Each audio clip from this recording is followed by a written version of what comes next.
An important question. Who do you say I am? Over 2,000 years later, this question continues to reverberate in the human heart. Some have only given this question a cursory thought. Others have spent years pondering the answer, searching the scriptures, and looking for evidence. This spring, Fiat Ministry Network and Patchwork Heart Ministry team with researchers and experts who have studied the Shroud of Turin to once again pose Christ's question to you. Who do you say I am?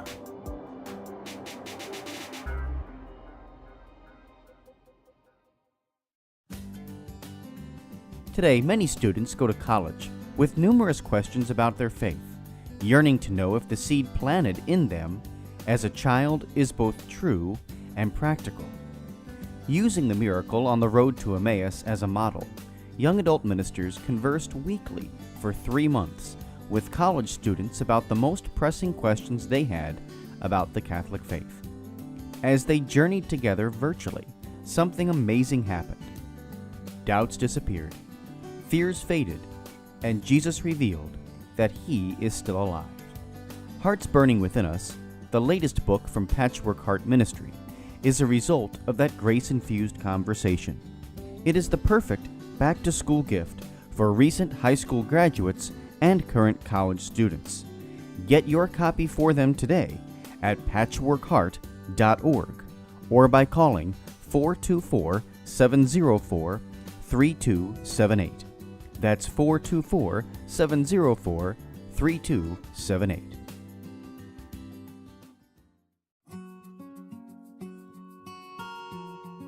The St. Raymond Nonnatus Foundation, in partnership with Patchwork Heart Ministry and Fiat Ministry Network, presents a podcast for families in crisis. Hello, and welcome to a podcast from the St. Raymond Nonnatus Foundation for Freedom, Family, and Faith. This is Anne DeSantis, Director, joined by our President, Mickey Kelly. And this is our Beatitudes Series for families in crisis. And on this podcast, our topic is, Blessed are the merciful, for they shall be shown mercy. And if this is your first time listening to our podcast, be sure to go and listen to the other ones because we're right in the middle of this Beatitudes series. And you can listen to those if you go to Philly Nonnatus on YouTube and subscribe. Mickey, thank you so much for joining us again. Hi, Anne. Thank you so much for having me. Yeah, this is a great series because, it's geared for you, our listeners, who are families and individuals in crisis. And when we think about crisis, it could be something to do with divorce, separation. Maybe it's a job loss, sickness, a health problem, relationship issues, trauma, anything to do with emotional or psychological traumas as well. So we want to speak to you who are going through some rough times and talk about this topic of blessed are the merciful. And I'm looking at the Catechism of the Catholic Church, Part 3, Life in Christ, under Section 1, Man's Vocation in the Spirit. There's a whole section there on the Beatitudes. And I'll read off the Beatitudes just so that all of you who maybe haven't read them in a while or heard them at Mass, is that the first one is, Blessed are the poor in spirit, for theirs is the kingdom of heaven. Blessed are those who mourn, for they shall be comforted. Blessed are the meek, for they shall inherit the earth. Blessed are those who hunger and thirst for righteousness, for they shall be satisfied. Blessed are the merciful, for they shall obtain mercy. Blessed are the pure in heart, for they shall see God. Blessed are the peacemakers, for they shall be called sons of God. Blessed are you when you are persecuted for the righteousness' sake, for theirs is the kingdom of heaven. Blessed are you when men revile you and persecute you and utter all kinds of evil against you falsely on my account.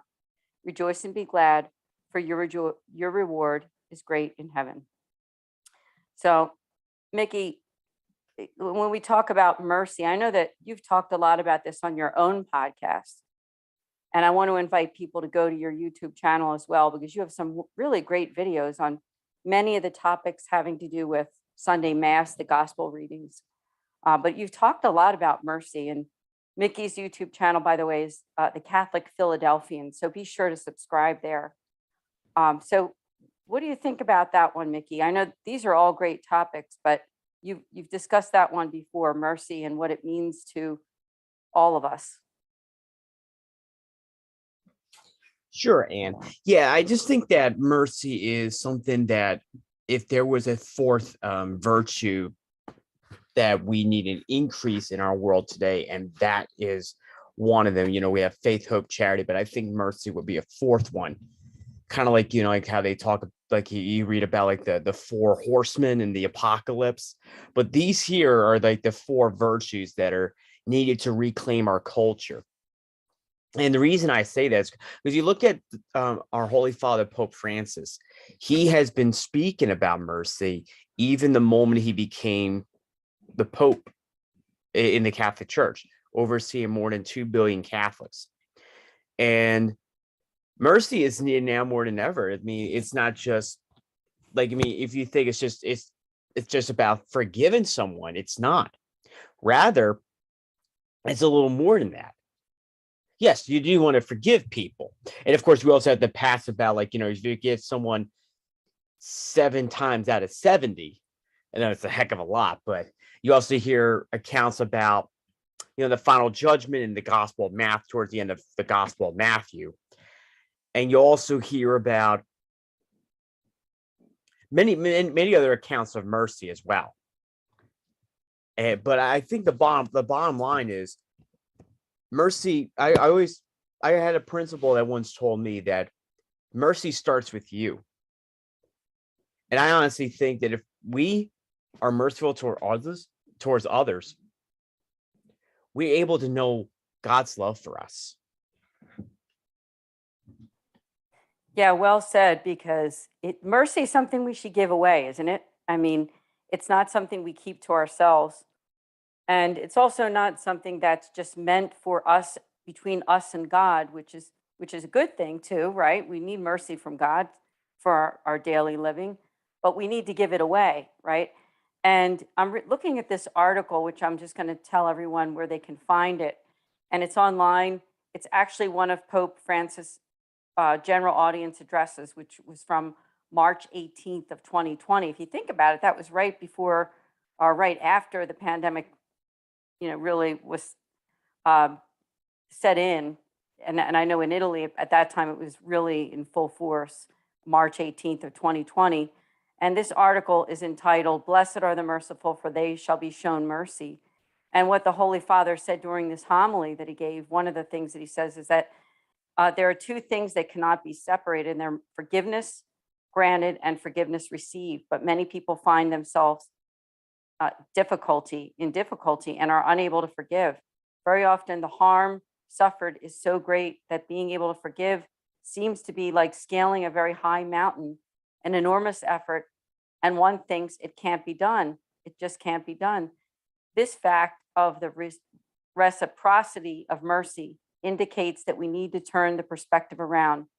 By ourselves, we are not able. It takes the grace of God. We must ask for it.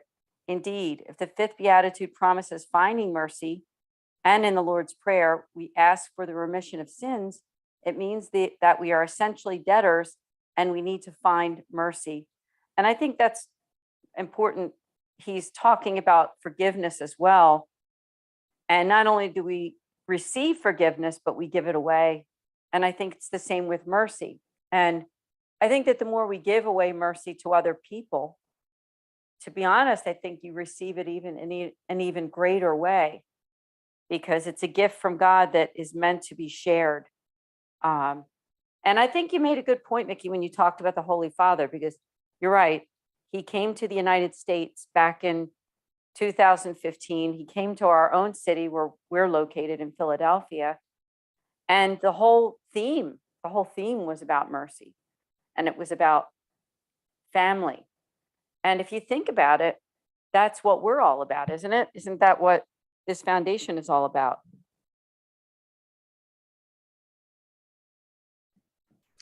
No, and I agree, actually. Mercy is actually one of the cornerstones of our foundation, of course. We want to help people to seek God's healing. And that is something that is that many of our peers are afraid.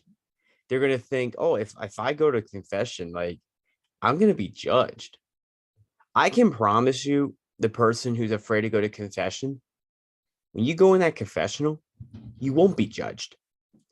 Instead, you will be forgiven. Now, if you do get judged, I suggest you find another priest. That I will tell you, friendly advice. Pope Francis, even if I may add to that as well, and he says that a little bit of mercy makes the whole world less cold and more just. I honestly think he really hits it, like he hits the nail on the head. And I just thought to myself, whew, because let's face it, we do live in our society, which is very cold. It's all about, like, the whole me mentality. And we think less of others. That beggar on the street that needs money or food or whatever. Do we have the time to let's say we're going to head into Starbucks to get a coffee or whatever? Do we take that moment to get an extra one and give it to that person as we're heading back to work or something? Do we have loose change? Are we willing to give it to that homeless beggar that's outside that's soliciting for money? Yeah. I mean, I think everything that you're saying is so true. And it's the same concept that we were just talking about the reciprocal, right? I mean, we're receiving God's mercy, but you're also giving it away.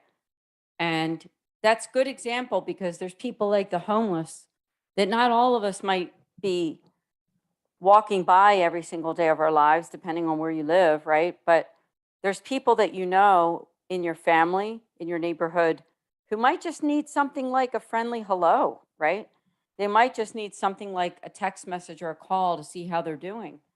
And to me, I think that's mercy as well, when you're able to take your personal time, even if it's just a few minutes, and give it away to someone in friendship, not seeking anything in return.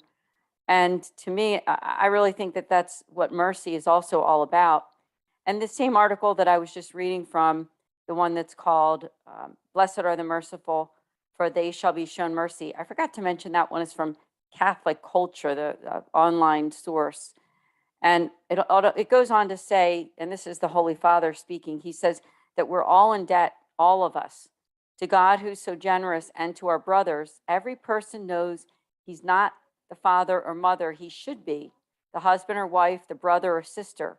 We are all in deficit in life, and we all are in need of mercy. We know that we too have done wrong. There's always something good that is missing that we should have done. And I remember one of the first things that Pope Francis said when he became Pope, and I don't remember the exact context, and Mickey, you might remember this, when they asked him about himself and who he was and his experience, one of the first things he said is that I'm a sinner. So he recognized that in himself. And I think we all are, like he says in the article, we all have a deficit. And when we realize that deficit, we realize that we need to be merciful to others because we're not perfect. And when we think about people like you, our audience who are listening, that are families in crisis, maybe you've gone through some kind of a trauma in your life. And sometimes when you go through a trauma, it's very hard to feel merciful toward other people, because I just know from personal experience that when you go through a challenge, you're looking for receiving that, aren't you? I mean, I know I was when I've gone through things. But I think what the Holy Father is saying to us, and also even in our scriptures, is that even if we can find a small way to give of ourselves when you're going through a trauma, you will be blessed. And I don't, Mickey, if you had anything to say about that, because I know you understand that going through trauma. Sure. Well, I mean, I have that, in the previous video, so I don't want to really repeat myself with it, but I just want to encourage everyone to visit some of our previous podcast episodes in which I do discuss some past traumas and what have you. So, but I also want to go back to the point you made, and is that when you talked about Pope Francis, that like one of the first thing he admits is that he recognized the fact that, like us, he's a sinner too. And he's far from perfect. And let's face it, many of the saints of the church, many of them were sinners. Look at St. Paul. Look at, there's like a whole list that, we can go on and on about. Look at St. Augustine, for crying out loud. He even admitted in his book, Confessions. And it's still bringing people to the faith to this day. An ancient work by one of the great doctors in the church is still drawing people into the Catholic faith. It's all because of one thing, and that is God's mercy. It is endless. I even dig up a quote from the diary of Saint Faustina. Know, my daughter, that between me and you, there is a bottomless abyss, an abyss which separates the Creator from the creature. But this abyss is filled with my mercy. This is from the Divine Mercy of my soul, Saint Faustina, 1576. Now, I think what we understand here is that no matter like all the sins in the world, you just throw into that abyss and you're not going to see it anymore. And there's also one more powerful thing about that. There's an ocean of mercy. You throw all the sins in there, whether it was gossip or cheating or stealing, to some that, they committed sins of the flesh. All those sins, are tossed into that ocean and it's gone. And all you see is that kind of like that ripple when something's like thrown in the water, but you don't see it anymore. That's how endless God's mercy is.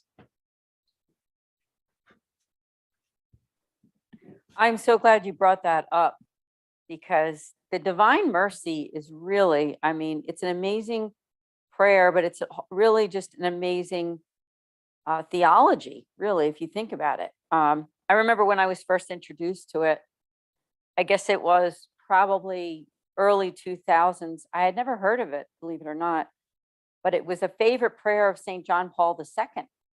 And a friend introduced it to me and explained it to me that it's a prayer that can be prayed at the bedside of a dying person. And then if it's prayed before that person's death, now, of course, they suggest like the 3:00 hour, because that's the hour that Christ died, that mercy, the remission of their sins, not just, of course, going to confession is the remission of our sins, right? But the corporal punishment that sometimes, like the after effect of sin, is also wiped away. That punishment, what do they call that? Forgive me that I'm losing that train of thought, Mickey. You might think of it, but it's the corporal punishment that you can still receive even after having been forgiven through confession is wiped away. And it's an amazing prayer. So if for you who are listening, and if you've never prayed it or you don't know much about it, I just suggest to go online and key that into your Google or find out more about the prayer to the Divine Mercy. And our friends up in Massachusetts at the fathers, I know that one of the priests, of course, is Father Donald Calloway, right? Has written about it, and Father Michael Gately wrote the book about it. So check it out sometime and learn more. But the Diary of St. Faustina is an amazing resource to read over and to meditate on her life. And I'm looking again at this article just to give you all some more information on mercy from our Holy Father. He says, where does mercy come from? Jesus told us, be merciful, just as your Father is merciful. The more one welcomes the love of the Father, the more one loves. Mercy is not one dimension among others, but rather it is the center of Christian life. There is no Christianity without mercy. If all our Christianity does not lead us to mercy, we have taken the wrong path, because mercy is the only true destination of every spiritual journey. It is one of the most beautiful fruits of charity. I love how that's said. And that's from the Catechism. That's actually from the Catechism number 1829. So, Mickey, let's talk more about divine mercy. I know that it's a favorite prayer of yours.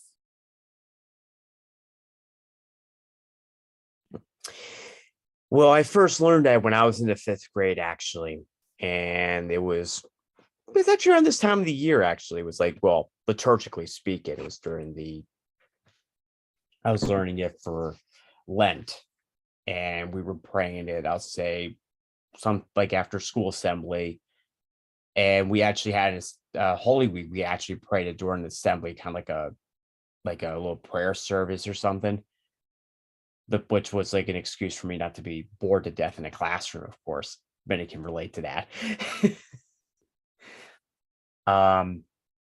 I always pray it whenever I'm outside the abortion facilities.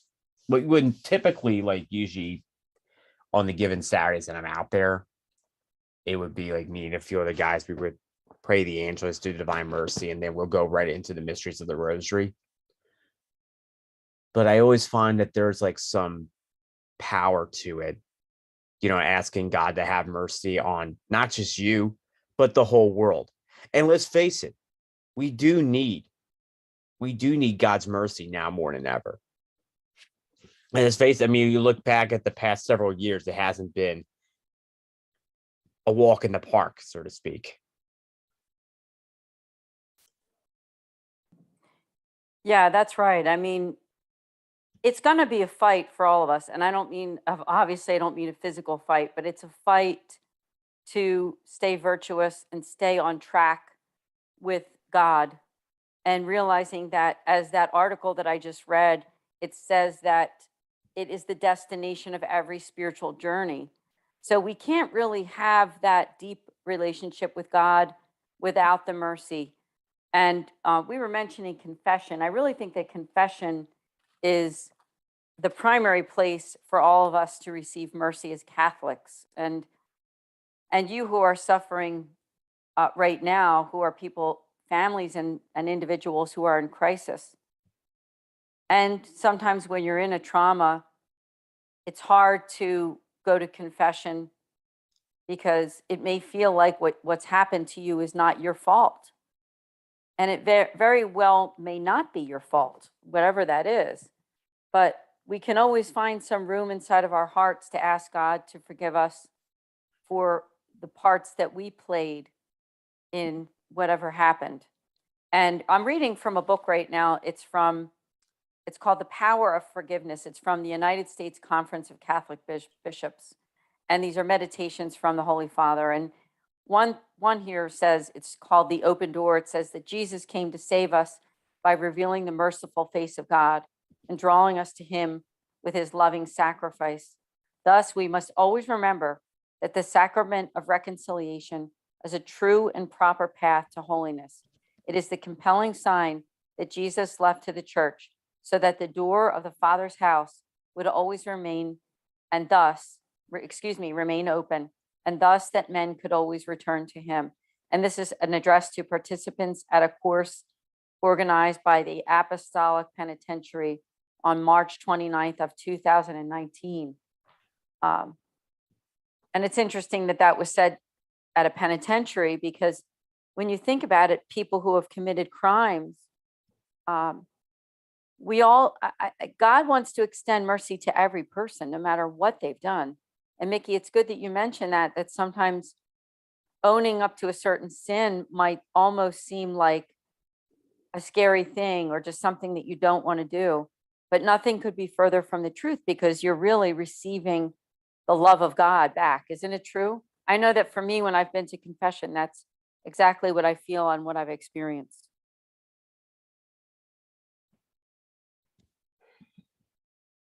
Yeah, actually, and just thinking about what you just said, I always think of I mean, this is probably a bit. I always think of the time, like as a Star Wars fan, I always think of one analogy I can offer is in the third movie of the final trilogy. Luke senses that he can bring his father back to the good side. He has to try, so to speak. Spoiler alert, he does. But to back up a little bit, is that the one thing he has to understand is that he has to face him. Like when the first time he faced him, he did it kind of prematurely. But the second time around, he wanted to extend that saving. I kind of think of it as like when Luke saves his father from the dark side, so to speak, in Star Wars. And as the whole thing progresses, there was that lightsaber duel, and he chopped off like in the previous movie, like Luke's hand was chopped off by Darth Vader, and then Luke does the same thing, in Return of the Jedi, and when the Emperor tempts him to kill him, Luke resists, of course. And then what does his father do? He saves his son by defeating the Emperor. I mean, I honestly think that's like something right there where, like, you were, and of course in the process, Luke was begging, I kind of think of it as he was also begging for mercy as well, from his father, and he did get it. And no one at all is far from God's mercy. Look at, St. Paul. He was a murderer. He murdered, St. Stephen. But along the way to when he was on the road to Damascus, he had a radical conversion that blinded him. And then he wrote these epistles that we hear on, I'll say 90% of the time during the liturgical year. 90% of the letters we hear for the second reading after the responsorial psalm is coming from St. Paul. 90% of the time, of course. You look at St. John Paul the Great. It's funny, we were talking about him in this podcast episode, and he was a messenger of mercy himself.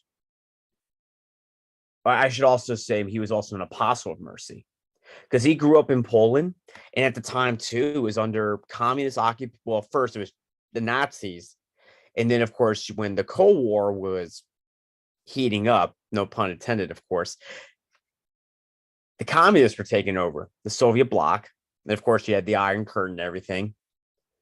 And also during those tumultuous years, St. John Paul the Great was losing friends. He lost family members too. And he could have chosen to be bitter, yet he relied on God's mercy.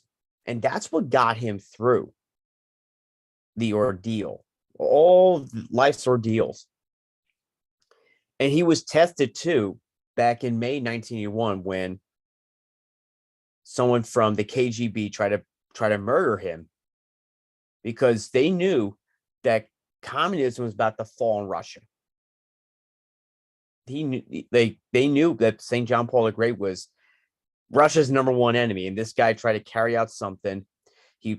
By birth, he was he was from Turkey, and Turkey doesn't like it when you try to kill, a religious figure like the Pope, because that's like an automatic death sentence. But main on point. One of the things that St. John Paul the Great did, it's one thing you preach about these things, but you put it in action, and he did. St. John Paul the Great would go visit his would-be assassin, and he forgave him, and he called him to a life of mercy. You also look at the example of St. Maria Goretti, who was raped and murdered by her attacker. Yet she came to him in his dreams and called Alessandro, who has a cause of canonization at this moment, called him. First of all, she forgave him. Secondly, she appeared to him in dreams and he called him to a life of penance. So you see, no matter how great the sin is, mercy is still in plain sight. All you need to do is keep your eye on it. You have to pursue that mercy. And I say to those of you, I urge you, go to confession. God's mercy is waiting for you. It's not going to come to you. You must go to it. Just as Moses went on Mount Sinai and received the 10 Commandments.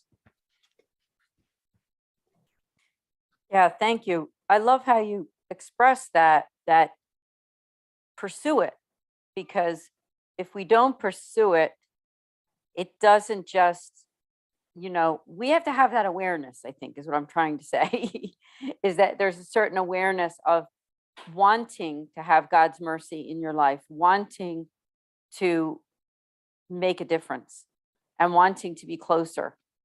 And that same book that I was referring to with The Power of Forgiveness, it says that mercy triumphs over sin. It says mercy will always be greater than any sin. No one can put a limit on the love of the all-forgiving God. Just by looking at him, just by raising our eyes from ourselves and our wounds, we leave an opening for the action of his grace. Jesus performs miracles with our sins, with what we are, with our nothingness, and with our wretchedness. And that is from a book called The Name of God is Mercy, 2016. So check that book out sometime. Again, this is from the book from the United States Conference of Catholic Bishops called The Power of Forgiveness, with a lot of different quotes in it, but namely quotes from the Holy Father and general audiences. And I like the one thing that it says here, that it's an action of his grace. We can never forget that it's a gift, right? It's a gift. And it is that gift that I was saying at the beginning of the podcast that's meant to be given to others. And so if you're that family in crisis, an individual, for whatever reason, I mean, it could be a multitude of things, as we talk about in our foundation, that we help people affected by divorce. We help marriages that are in trouble, job loss, relationship issues, sickness, all kinds of things related to crisis. Search inside your heart, because even if you're at a weak point, God is still inviting you to grow, right? Don't you think, Mickey? You're still invited to grow even when you go through challenging times. I agree for sure. I agree for sure, Anne.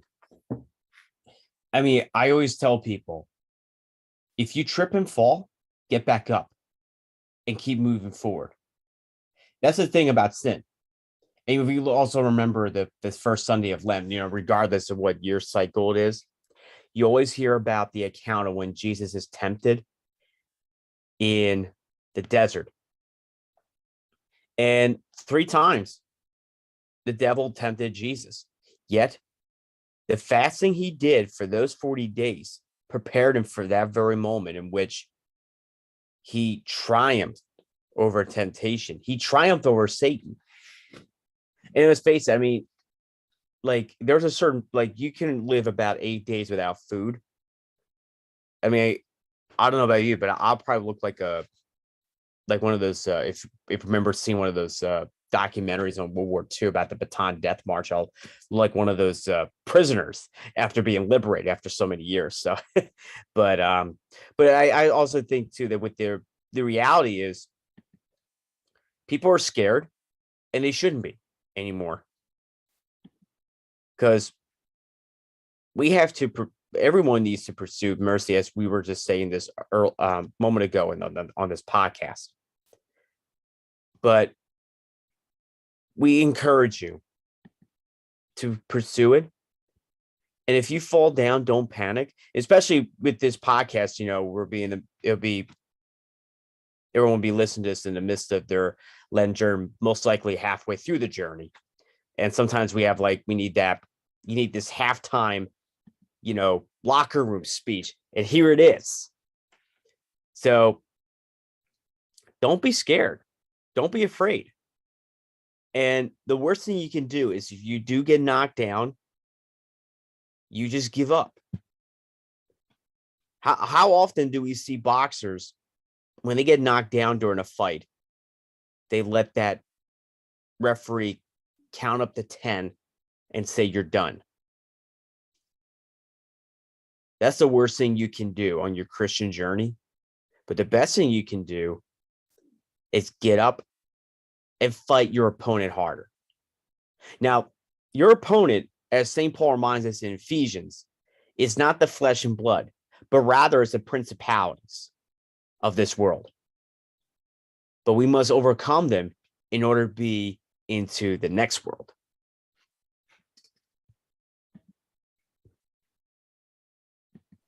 Yes, totally correct and spot on, because we need to look at this from the bird's eye view and not just close up and what you're going through right now. And realizing, I think, that life is long. I remember a friend of mine said that to me one time. It really stuck with me. And I think what she was trying to say is that God is so merciful that he gives us, some of us, not all of us, but for the most part, people who do live to a certain age, we get time. We do get time to be able to make things right. But that doesn't mean that we shouldn't do it sooner than later, right? We shouldn't. Now is the time, right? Now is the time for us to grow closer to God and to accept his mercy. And I keep referring to you, our audience, because you're the people why we're here and why we do what we do. Why do we do these podcasts every month about this topic? And that's because we're there for you. We care about you. And as I always say, the church cares, and so does the St. Raymond Nonnatus Foundation. I'm looking also at a book here. This one is 365 Daily Meditations with Pope Francis. And under Ministers of Mercy, it says that, how are we treating the people of God? I dream of a church that is a mother of shepherdness. The church ministers must be merciful, take responsibility for the people, and accompany them like the Good Samaritan, who washes, cleans, and raises up his neighbor. This is pure gospel. God is greater than sin. I like this quote because it doesn't just talk about us and our sin and getting mercy from God just for us. It talks of us being ministers of mercy. And I know, Mickey, you've addressed that on other things that you've done, perhaps your YouTube channel or just other videos that you've done, and use that term ministers of mercy, because that's what we are. You know, when we can forgive somebody for something that was done to us, and really a heartfelt forgiveness, we're being a minister of mercy. And even better than that, if there's a way that we can communicate that to someone else, maybe even to the person that you need to forgive or that I need to forgive, or maybe we need to go to someone and say we're sorry for something. I do think that that makes a very big difference to the lives of those people who may be suffering because of actions of others. Maybe it was something that you or I did. Of course, there's mercy between God and us, but there's also mercy between us and other people. And I think we need to keep that awareness that living our lives as ministers of mercy really does make a difference for the whole world. Wouldn't you agree, Mickey? Yes, and actually, we are called to be ministers of mercy. Just as Jesus, he really laid the groundwork down for us. And we have to go out there and share that mercy to those in need. I'm sorry, trying to think of a quote. Forgive me here. There's a quote that C.S. Lewis reminds us that justice shall be mixed with mercy. Now, I kind of think of justice and mercy on a coin on the same, they're like the same sides of each coin. Because you see, we have to understand that, people need, we can't just judge people. We have to, help, we're called to help people. Because let's face it, no one's perfect at all.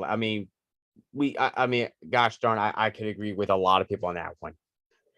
But sometimes we have to understand that each person you encounter is Jesus. The homeless beggar, the convicted felon that's in prison and, God forbids, on death row, the mother in an unplanned pregnancy crisis who is unaware of life-saving alternatives, the volunteer worker or the escort outside the abortion facility who has no clue or knowledge about God at all, but you can minister his message to them. To that student who keeps slacking off in school, Jesus is in him too, or her. Those simple things.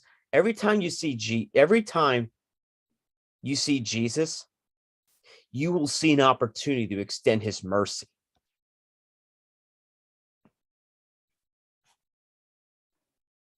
Yeah, we can never forget that at the heart of mercy is Jesus himself. I mean, the Catholic faith does have a lot of doctrines, a lot of a whole, universal, I would call it like almost like a big, huge universal like library of saints and of teachings. But at the very heart of every single thing that we do is Christ and his teachings, right? And the Beatitudes really are one of his primary teachings in Holy Scripture. And so when we take that seriously and say, you know what, these were teachings of my Lord, the person that I love most in this world, we take it seriously enough to want to implement it every single day of our lives. And Saint Therese of Lisieux, one of the doctors of the church, she said, how happy I am to see myself imperfect and to have such need of God's mercy at the moment of my death. And if you think about it, she lived a life where she was challenged, living around the religious sisters that she was with all the time as a cloistered nun. And her virtues were for challenged, just in being a good listener, and being able to, put up with, I would almost use that word, with the vices of other people. And she became a person of a very good listening ear to other people. And I think that God wants us to do that when we exercise mercy in that particular way, when we can listen to other people's stories, let them have an opportunity to share. And we can then allow them to feel loved, right? Because part of mercy is also giving love to other people. And a great way that we can show love is just by being a friend to somebody. And maybe it's someone that you normally wouldn't be a friend with. But for you who are listening, our families in crisis, our individuals, we want you to know that that's who we are to you as this foundation. And just to remind you that you can talk to us, you can reach out and make your free appointment for a free pastoral consultation with a Mercedarian friar, the religious order that founded us. So just be sure to go to our website at nonnatus.org and connect with me as director, and I can set that up for you. I would really be happy to do that. Mickey, I didn't know, as we're heading toward the end, if you had anything else to say on mercy. I do want to leave everyone with a quote from St. Augustine. Our sole hope, our sole confidence, our only assured promise is your mercy. And I believe that might have been from his work Confessions, and we mentioned this earlier in the podcast episode. But of course, St. Augustine, even though he was lost, he was found through the mercy of God. And he will find you as well. All you need to do is keep looking for him and listen to his voice that may be coming through others who want you to embrace his mercy now. Thank you so much. You're right. Embrace his mercy now. And when this podcast is airing, we are still in the Lenten season. And this is a perfect time for all of us, you and me, Mickey, all of us, to grow closer to God. Now is the time. Receive God's mercy. And may I say, as we've talked about so much during this podcast, is that one way that you can receive that mercy is through the sacrament of reconciliation and confession. So I do highly recommend that to all of you, to giving you that healing and giving me the healing that we need with the Lord. But also take this time to do what we do during Lent: prayer, fasting, and almsgiving. And that is also a way that you can exercise mercy toward other people and, of course, to yourself too. So, Mickey, thank you so much again. We're going to be back again next month. Appreciate you joining us, Mickey, as my co-host here. Always a pleasure, Anne. And for those of you who are listening to this podcast, just to be assured that Anne and I will be praying for you. And we're here to help you. Amen. Check out our website, as I always say, at nonnatus.org. All of our social media, St. Raymond Nonnatus Foundation and Philly Nonnatus. Will be back next month, the last Thursday, for the Families in Crisis podcast series of the Beatitudes. God bless everyone. See you then. Take care. Thank you for listening to this podcast. For more information about the St. Raymond Nonnatus Foundation, visit nonnatus.org or email director.srnf@gmail.com. Today, many students go to college with numerous questions about their faith, yearning to know if the seed planted in them as a child is both true and practical. Using the miracle on the road to Emmaus as a model, young adult ministers conversed weekly for 3 months with college students about the most pressing questions they had about the Catholic faith. As they journeyed together virtually, something amazing happened. Doubts disappeared, fears faded, and Jesus revealed that He is still alive. Hearts Burning Within Us, the latest book from Patchwork Heart Ministry, is a result of that grace-infused conversation. It is the perfect back-to-school gift for recent high school graduates and current college students. Get your copy for them today at patchworkheart.org or by calling 424-704-3278. That's 424-704-3278.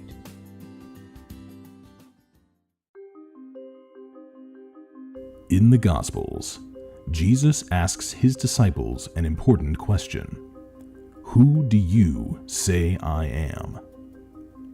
Over 2,000 years later, this question continues to reverberate in the human heart. Some have only given this question a cursory thought. Others have spent years pondering the answer, searching the scriptures, and looking for evidence. This spring, Fiat Ministry Network and Patchwork Heart Ministry team with researchers and experts who have studied the Shroud of Turin to once again pose Christ's question to you: Who do you say I am?